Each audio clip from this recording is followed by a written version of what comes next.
There's a different ways to understand the withdrawal from Iraq and Afghanistan and so on. The first way is that we need to understand that the Iraqis voted in their parliament to eject the United States. So it wasn't a voluntary withdrawal.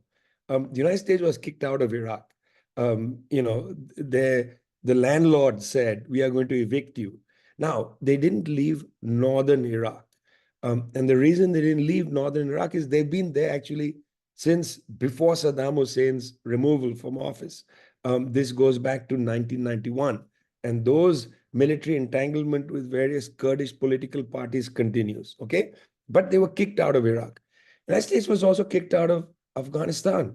The Taliban had a military victory. They roared into Kabul, from having controlled most of the country. So those were not withdrawals by choice.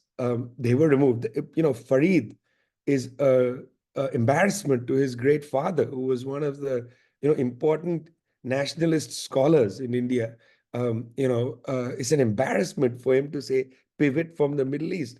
Brother, there was no pivot. They were thrown out. I mean, it's different. Pivot, suggests a choice. You made a choice, a strategic choice.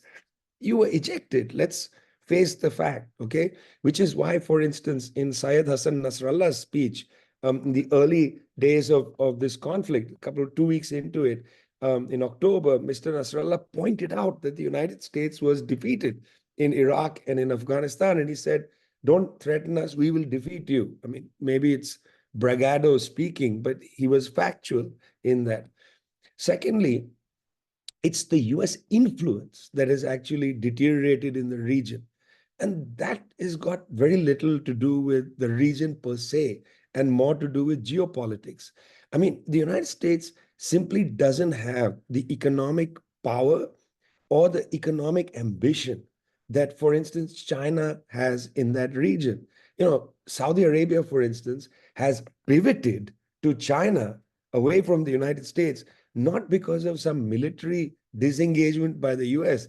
US bases, as you rightly said, are still there in Bahrain, in Qatar, in other parts of the Gulf. It's not like the United States broke down their bases. No, they're still militarily there.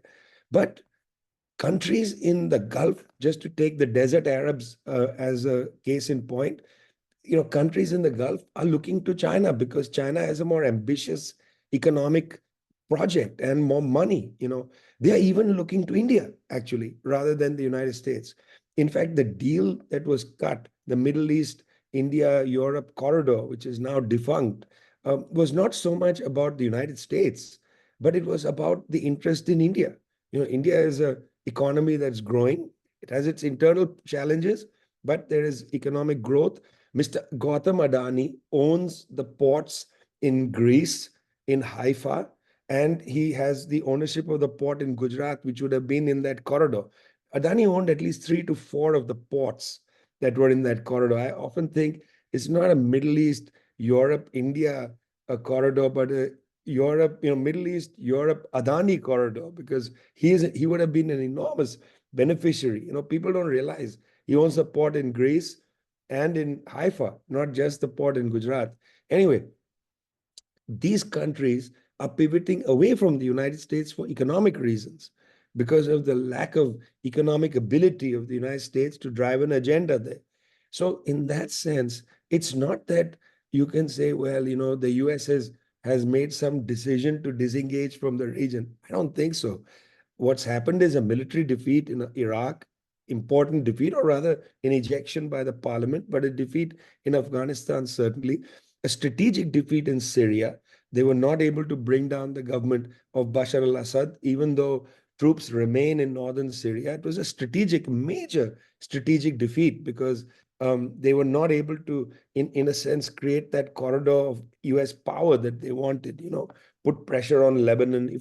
If the US had been able to overthrow Bashar al-Assad, they would have gone in and basically tried to clean out Hezbollah. And that would have created a big strategic opportunity for the United States. All of that wasn't available. They were removed from Iraq. They were defeated in Afghanistan and in Syria, and they don't have the economic muscle to drive an agenda with the desert Arabs. So that's the reason they pivoted. Their sole political, power or pressure is in Israel, Morocco, couple of the smaller principalities, maybe Bahrain to some extent, and in a kind of convoluted way, Egypt. This is where the United States continues to have some, forward influence, but certainly Israel and Morocco, which is why Trump pushed the Abraham Accords with Israel, Morocco, and Bahrain. That was the axis of normalization with the Israelis. Very clear that that was the agenda, to strengthen those that remain, but everybody else is lost, including Jordan in some small way, particularly during this conflict. Well, if the U.S. doesn't back up Israel, Israel can't even keep up the war in Gaza, much less a wider Middle East war. The war in Gaza is supported by U.S. munitions almost on a daily basis. So if the U.S. cuts support, Israel has to stop, period. It's not a matter of extending to Lebanon, the Red Sea, Iran.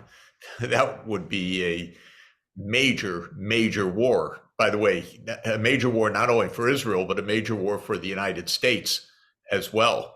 And the U.S. has just sent one carrier group back from the region back to the United States. So it's a signal that the U.S. is not at all interested in a wider war. There are crazy U.S. politicians like Lindsey Graham who loves war anytime, anywhere. And he said we need to bomb Iran. He used even more extreme language, but basically, this is not the position of the Pentagon, and it's not the position of the American people.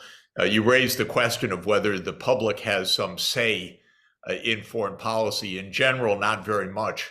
But being an election year this year, it's strange, but foreign policy is much more on the agenda because there's a sense that Biden is incompetent, has lost control, that the U.S. is pulled into too many conflicts.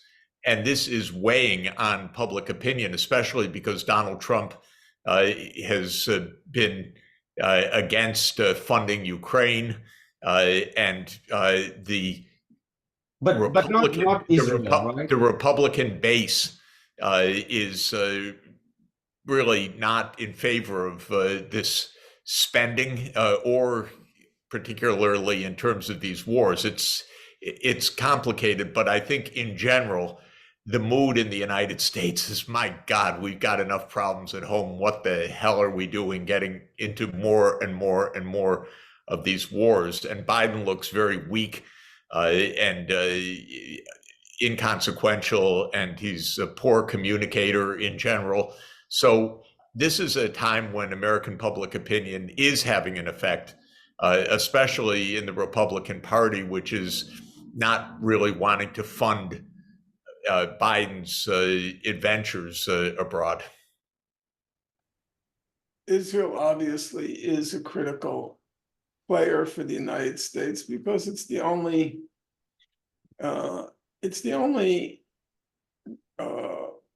power in the region with which the U.S. has a common language, cultural language. When they go to Saudi Arabia, or they go to the Emirates, or they go to Bahrain, or they go to Egypt, or they go to Jordan, they're speaking in their minds, they're speaking to the 7th century. Whereas when they're with Israel, they're speaking with their college roommates. It's a totally different relationship. And also there's so much intelligence cooperation and so much revolving door between the Israelis and the Americans. They all know each other on the first name basis. They're all friends. And there's a belief, not entirely wrong, but not entirely correct either, that Israelis have the technological competence, the mental know-how, such that they represent an entirely different breed than the so-called Arab allies. So for those reasons, Israel remains a fundamental factor in US strategic thinking. I don't know where that's going to lead us. The Israelis obviously want to attack Iran, and the US is reluctant to take that step so far. And I don't know where that's going to go. I think the US is probably more realistic than the Israelis about taking that step. I think the Israelis are completely insane from a, not in a moral sense. When I hear people like Benny Morris, the Israeli historian, keeps pounding those war drums to attack Iran, I really have to ask myself, are these people so completely detached from reality? Hezbollah will annihilate Israel. Israel's a tiny place. The Hezbollah has a very high level of technical competence, both in terms of the armaments they have and in terms of their ability to use them. Do they really believe that they could survive a Hezbollah attack in the event that the US and Israel target Iran? I think that's completely nuts. Hezbollah knows every single vital nerve in Israeli society like the back of their hands. They know exactly what to target that will turn out to be terminal. So I can't even grasp, as Oprah would say, I can't wrap my mind around what goes through the heads of these people. When I hear people like Benny Morris, I ask myself, have you not noticed that you can't even inflict a military defeat on Hamas? That it's already 4.5 months and you haven't been able to successfully target a single Hamas leader in Gaza? That you don't even know where they are?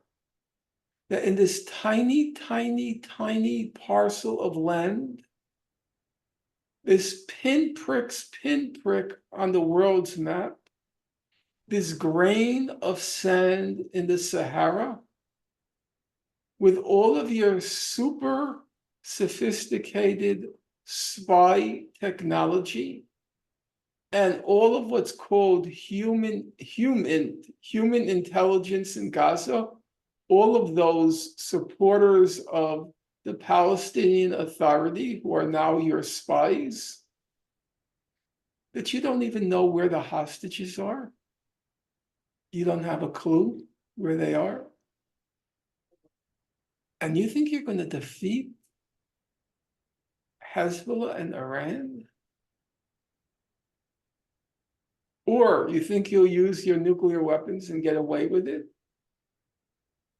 That Nasrallah won't understand that if you nuke Iran, Hezbollah is next, and he won't preemptively finish you off?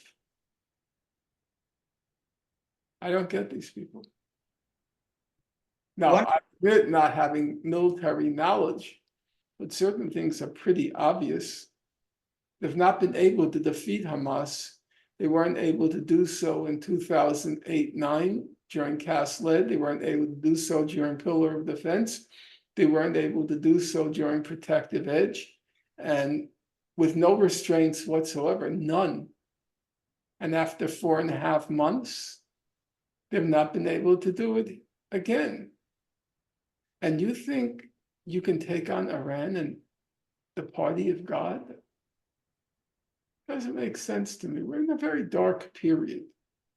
Because I do, as I said, I think Israel has a legitimate fear. I mean, maybe people aren't going to like what I'm saying, but I have to be honest about these things. There is now a view among the Arabs that Israel can be defeated.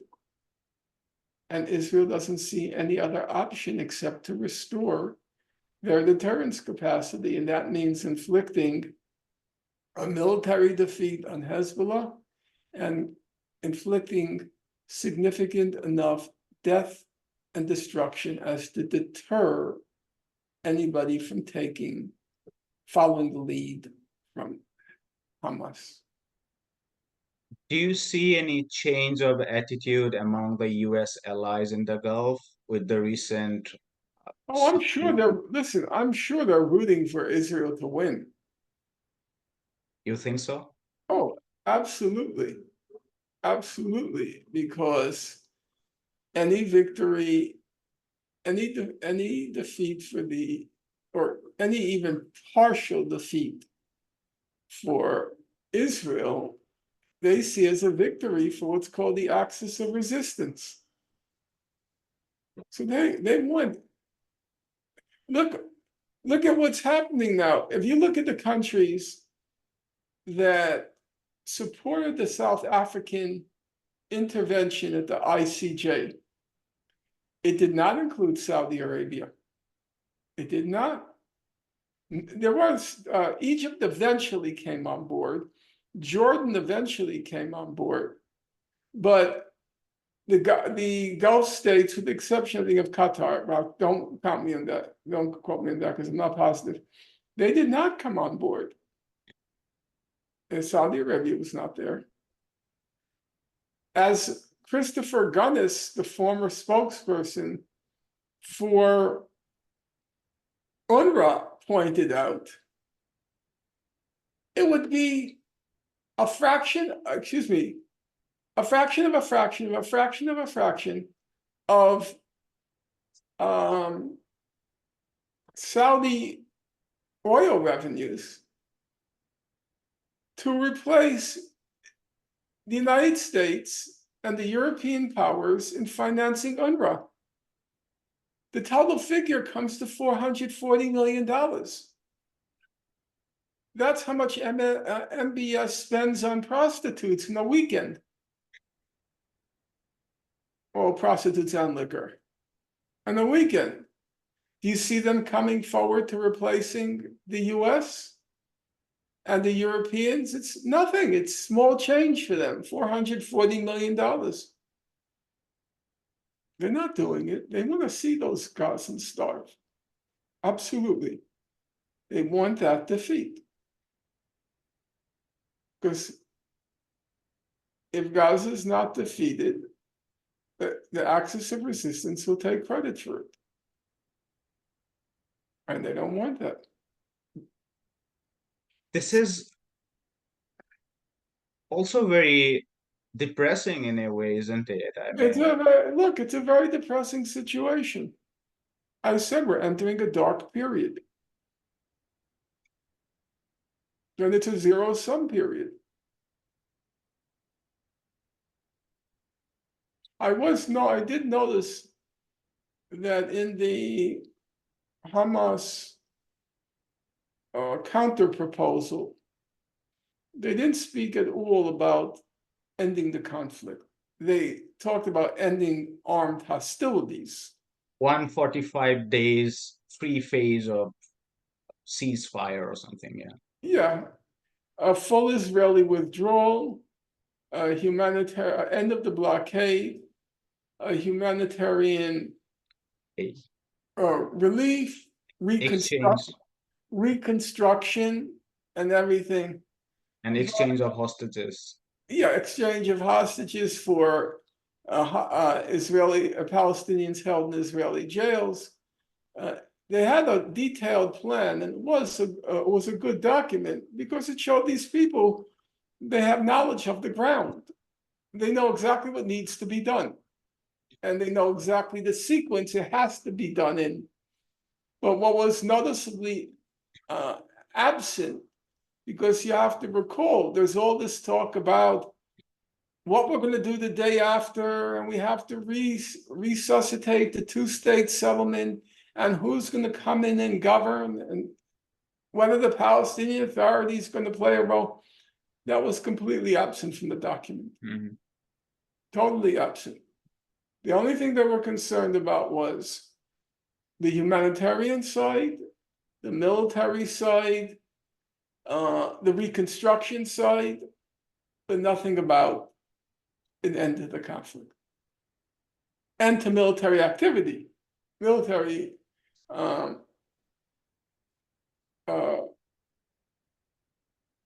exchanges, but not to end the conflict. Hi, my name is Ayushman. I, along with Jyotisman, have started this platform. In the last 2 years, we have tried to build content for the left and progressive forces. We have interviewed economists, historians, political commentators, and activists so far. If you have liked our content so far and want us to build an archive for the left, I have 2 requests for you. Please do consider donating for the cause. Link is in the description below. Also, if you are not able to do so, don't feel sad. You can always like our videos and share our videos to your comrades. Finally, don't forget to hit the subscribe button.